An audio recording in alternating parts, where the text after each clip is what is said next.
భారత యువ ఓపెనర్ యశస్వి జైస్వాల్ సంచలనాలకు కేరాఫ్గా మారాడు. ఫార్మాట్ ఏదైనా తనదైన మార్కు చూపిస్తున్నాడు. పెర్త్ టెస్టులోనూ దమ్ము చూపించాడు. రెండో ఇన్నింగ్స్లో పరుగుల పండుగ చేసుకున్నాడు.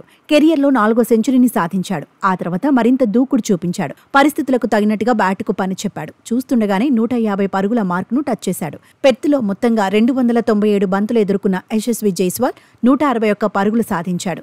జైస్వాల్ ఇన్నింగ్స్లో 15 ఫోర్లు 3 సిక్సర్లు ఉన్నాయి. పెర్త్ టెస్టులో సూపర్ షోతో జైస్వాల్ కొన్ని రికార్డులను కొల్లగొట్టాడు. కేఎల్ రాహుల్తో కలిసి ఆస్ట్రేలియాలో అత్యధిక పార్ట్నర్షిప్ను నమోదు చేశాడు.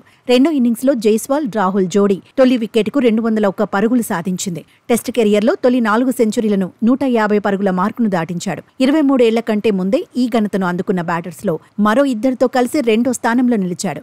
ఈ లిస్టులో డాన్ బ్రాడ్మన్ టాప్లో ఉన్నాడు. జావేద్ మియాందాద్, గ్రేమ్ స్మిత్తో కలిసి జైస్వాల్ 2వ స్థానంలో సెటిల్ అయ్యాడు. తొలి 4 సెంచరీల్లో 150కి పైగా పరుగులు చేసిన రెండో ఆటగాడు జైస్వాల్. గతంలో సౌత్ ఆఫ్రికా మాజీ ఆటగాడు గ్రేమ్ స్మిత్ కూడా ఈ మార్కును టచ్ చేశాడు. ఒక క్యాలెండర్ ఇయర్లో 3 సార్లు 150కి పైగా పరుగుల మార్కును యువ ప్లేయర్ అందుకున్నాడు. ఈ ఘనత సాధించిన 4వ భారత ఆటగాడిగా రికార్డుల్లోకి ఎక్కాడు. పెర్త్ టెస్ట్ తొలి ఇన్నింగ్స్లో డకౌట్ అయినప్పటికీ జైస్వాల్ రెండో ఇన్నింగ్స్లో ఆడిన తీరు అందరినీ కట్టిపడేస్తోంది.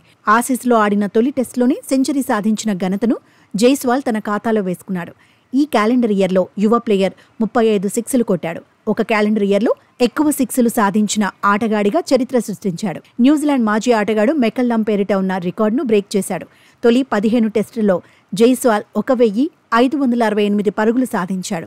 58.07 సగటును నమోదు చేశాడు. తొలి 15 టెస్టుల్లో ఎక్కువ పరుగులు సాధించిన ప్లేయర్ల జాబితాలో జైస్వాల్ 4వ స్థానంలో నిలిచాడు. ఇప్పటి వరకు 2 డబుల్ సెంచరీలు కొట్టాడు. తొలి 15 టెస్టుల్లో ఎక్కువ పరుగులు సాధించిన భారత ప్లేయర్గా యశస్వి జైస్వాల్ రికార్డుల్లోకి ఎక్కాడు. మొత్తానికి యువ ప్లేయర్ స్టామినా చూపిస్తున్నాడు. పరుగుల రేసులో దూసుకుపోతున్నాడు.